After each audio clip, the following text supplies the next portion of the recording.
Hello everyone, myself Mithilesh Kumar, founder of education G online education portal. मैं इस video में बात करने वाला हूं आपका जो एमसीसी और स्टेट का काउंसलिंग मेडिकल का कब होगा। आप लोग को बहुत ज़्यादा बेसब्री से इंतज़ार है कि रिज़ल्ट तो आ गया, मेडिकल का रिज़ल्ट नीट का आ चुका है, लेकिन काउंसलिंग कब स्टार्ट होगा ये पता ही नहीं चल रहा है। और बहुत सारे मुद्दे आ रहे हैं कि अभी लेटेस्ट अपडेट क्या है, उसका बात मैं इस वीडियो में करूंगा कि क्या चांसेस बन रहे हैं, कब तक काउंसलिंग का डेट आ सकता है, ऑल इंडिया काउंसलिंग और स्टेट काउंसलिंग का। क्योंकि बहुत ज़्यादा स्टूडेंट परेशान हो रहे हैं कि अब नीट के काउंसलिंग का डेट कब आ सकता है। तो मैं कुछ मुद्दों को बात करूंगा इस वीडियो में कि अभी प्रेजेंट में क्या सीन चल रहा है। जैसे आप यहाँ mcc.nic.in के वेबसाइट पे जाओगे तो अभी तक जब यूजी मेडिकल काउंसलिंग में जाओगे तो अभी तक कोई शेड्यूल नहीं चल रहा है। जैसे कि आप अगर यूजी मेडिकल को क्लिक करोगे तो आपको एक ऑप्शन आएगा जहां दिखेगा काउंसलिंग शेड्यूल में अवेलेबल सून। हाँ, ये बहुत लंबे समय से चलता आ रहा है। अभी कुछ स्टूडेंट ने सुप्रीम कोर्ट में केस फाइल किया हुआ है कि मेरे को कुछ प्रॉब्लम आए थे कि क्वेश्चंस में प्रॉब्लम आए थे, फिजिक्स के क्वेश्चंस में कि हिंदी और इंग्लिश ट्रांसलेशन में प्रॉब्लम था, जिसके कारण मेरे क्वेश्चंस गलत हो गए। इसमें सुप्रीम कोर्ट ने क्या किया कि 3 एक्सपर्ट बनाए, जिसमें एक हिंदी के एक्सपर्ट थे, एक इंग्लिश के एक्सपर्ट थे और एक ऐसे पर्सन थे जो दोनों का नॉलेज रखते थे। तो उनके गाइडलाइंस में चीज़ों को एनालिसिस किया गया, तो उन्होंने फाइनल डिसीजन ये बताया कि सजेशन दिया सुप्रीम कोर्ट को कि क्वेश्चंस हो कुछ भी हो लेकिन आंसर वो सेम आएंगे। तो सुप्रीम कोर्ट ने मान लिया और उस केस को खारिज कर दिया गया। मतलब ये जो केस फाइल किया गया था एनटीए के अगेंस्ट में, वो खत्म हो चुका है। मतलब अगर शॉर्ट में बोला जाए तो एनटीए यहाँ पे जीत चुका है, स्टूडेंट के लिए कोई ऑप्शन अब नहीं बचा है। अब मेन जो मुद्दा चल रहा है ईडब्ल्यूएस का, जो चल रहा है क्राइटेरिया को कि जो 8 लाख रुपए का जो दिया गया है वो किस मुद्दे पे दिया गया है, किस कारणों से किया गया है। तो अब सेंट्रल गवर्नमेंट क्या कह रही है कि कुछ समय मैं लूंगा ताकि मैं आपको बता सकूं कि किस कारण से हमने 8 लाख रुपए का जो बाउंड्री रखा है उसको रखा है। तो अब समय क्या मांग रहे हैं कि फिर से जो डिसीजन सुप्रीम कोर्ट ने बोला था कि आप 6 जनवरी तक समय लेके अपडेट कर सकते हैं। कुछ ग्रुप है, डॉक्टर्स के एसोसिएशन है, जिन्होंने इनको अपोज किया कि नहीं, आप जल्दी से जल्दी काउंसलिंग स्टार्ट करें, क्योंकि नीट पीजी का भी काउंसलिंग होल्ड है, जिसके कारण यूजी भी होल्ड है। अगर कोविड का सिचुएशन फिर से आ जाता है थर्ड फेज का, तो नए अगर स्टूडेंट वहां रहेंगे तो जो सीनियर डॉक्टर है उनको कम भार पड़ेगा। इसलिए उन्होंने अपोज किया गवर्नमेंट को कि नहीं, आप इसको जल्द से जल्द फास्ट कोर्ट में ले जाके इसको सोल्यूशन को निकालो। तो सरकार ने तो बोल दिया कि मैं हार्डली 3 to 4 डेज में, इस वीक में, आज थर्सडे वेडनेसडे का ही बात था कि मैं लेके आपको सॉर्ट आउट करता हूं, लेकिन ऐसा फिर से कुछ नहीं हुआ। अगर गवर्नमेंट की बातों को लेते हैं तो अभी तक कुछ क्लियर नहीं किया गया है। ऐसा समय लग रहा है कि 20 दिसंबर तक वो टोटल टाइम लेंगे डिफाइन करने का, किसका, ईडब्ल्यूएस का जो मुद्दा है उसको। मान लेते हैं कि 20 दिसंबर तक अगर गवर्नमेंट ईडब्ल्यूएस के सारे चीजों को क्लियर कर लेती है, तो अगर सुप्रीम कोर्ट में फिर से अगर वो रिक्वेस्ट करेंगे डेट के लिए, तो मान के चलो कि अगर 25 दिसंबर तक भी समय लगेगा, तो उसके बाद सुप्रीम कोर्ट को डिसीजन आएगा कि काउंसलिंग स्टार्ट करने का। तो अगर मान के चला जाए कि 25 दिसंबर तक, तो एटलीस्ट ये दिमाग में रखा जाए कि ऑल इंडिया एमसीसी का काउंसलिंग स्टार्ट नहीं कर सकता है ना। क्योंकि जब एमसीसी कब स्टार्ट करेगी, जब वो सारे क्लियर हो जाएगा कि ईडब्ल्यूएस का क्या मुद्दा को कंसीडर करना है। हाँ, तो इसीलिए आप ये समझ लो कि लगभग 25 तक ऑल इंडिया का काउंसलिंग स्टार्ट नहीं हो सकता है, ये प्रेजेंट में समझ आ रहा है। लेकिन अगर गवर्नमेंट फास्ट करेगी तो पॉसिबल हो सकता है कि पहले भी काउंसलिंग स्टार्ट हो जाए। ये डिपेंड गवर्नमेंट पे करती है कि ईडब्ल्यूएस के मुद्दा को कितना जल्दी जल्दी खत्म कर ले।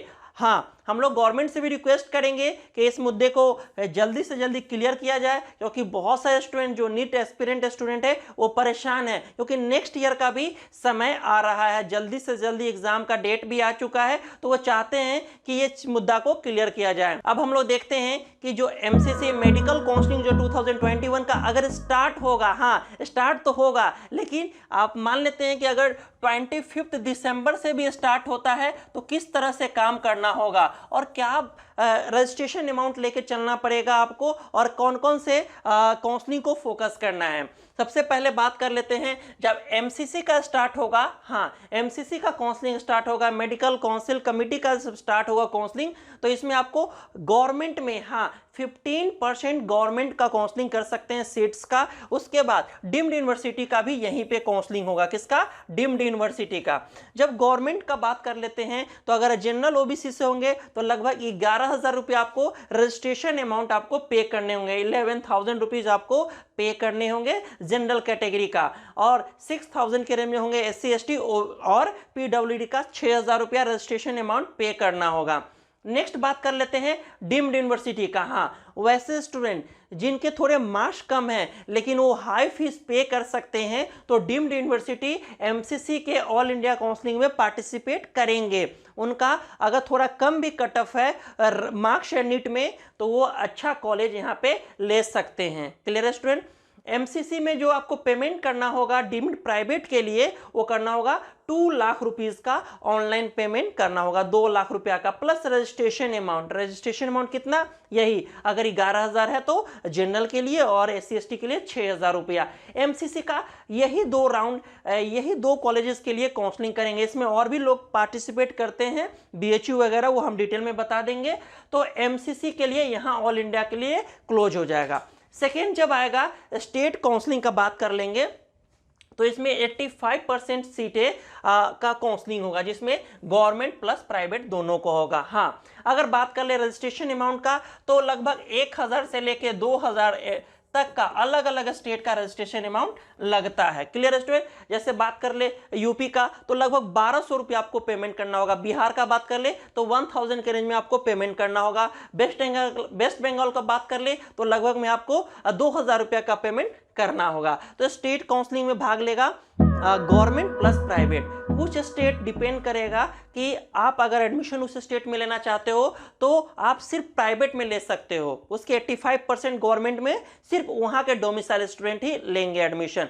लेकिन अगर प्राइवेट में लेना चाहते हो तो वो भी देखना पड़ेगा कि वो स्टेट ओपन है या क्लोज है। ओपन और क्लोज का मतलब क्या हुआ, स्टेट की अदर स्टेट स्टूडेंट उसमें पार्टिसिपेट कर सकते हैं या नहीं कर सकते हैं। जैसे ओडिशा एग्जांपल बता दे ओपन और क्लोज का, तो ओपन स्टेट का अगर बात कर ले तो यूपी में प्राइवेट कॉलेजेस में एमबीबीएस और बीडीएस में कोई भी स्टूडेंट पार्टिसिपेट अदर स्टेट का सीट के लिए कर सकता है। लेकिन बात कर ले ओडिशा बात कर ले तो ये क्लोज स्टेट हो जाएगा, ओडिशा क्लोज स्टेट हो जाएगा। इसमें प्राइवेट कॉलेज के लिए अदर स्टेट के स्टूडेंट पार्टिसिपेट नहीं कर सकते हैं। Clear student. तो इस तरह से मेडिकल काउंसलिंग होगा। तो अगर हम बात कर ले कि कब तक हमें आशा रखना पड़ेगा काउंसलिंग के लिए, तो लगभग वे 25 दिसंबर तक आपको एकदम वेट करना पड़ेगा। अगर कोई स्टेट काउंसलिंग स्टार्ट करती है तो ओनली मे बी वो रजिस्ट्रेशन स्टार्ट करके वेट कर लेगी। हाँ रजिस्ट्रेशन करना शुरू कर देगी,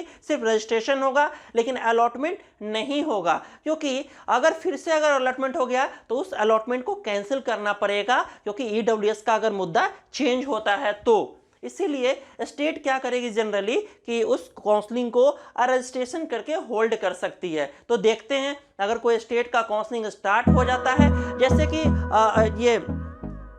जैसे कि केरला का रजिस्ट्रेशन स्टार्ट हुआ था है, लेकिन एडमिशन लेटर अभी जनरेट नहीं किया गया, अलॉटमेंट लेटर जनरेट नहीं किया गया है। तो वैसे ही अगर कोई स्टेट करती है तो हम आपको अपडेट करते रहेंगे और मेन जो एडमिशन का फोकस है वो आपको बताते रहेंगे। अगर आपको हमारे एक्सपर्ट से कुछ जानना है तो इस नंबर पे जो मैं नंबर दे रहा हूं 94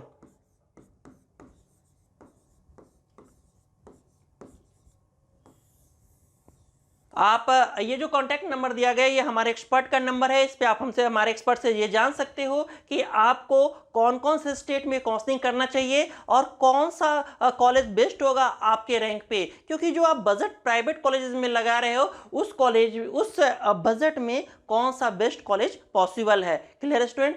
तो होप्स हो कि आपको वीडियोस अच्छे लग रहे हैं, और अगर आपको कोई वीडियो चाहिए तो हमारे कमेंट बॉक्स में लिख के बताएं कि क्या आपको जानना है हमारे नेक्स्ट वीडियो में। क्लियर है स्टूडेंट। मिलते हैं अगले वीडियो में। Bye, take care, see you again.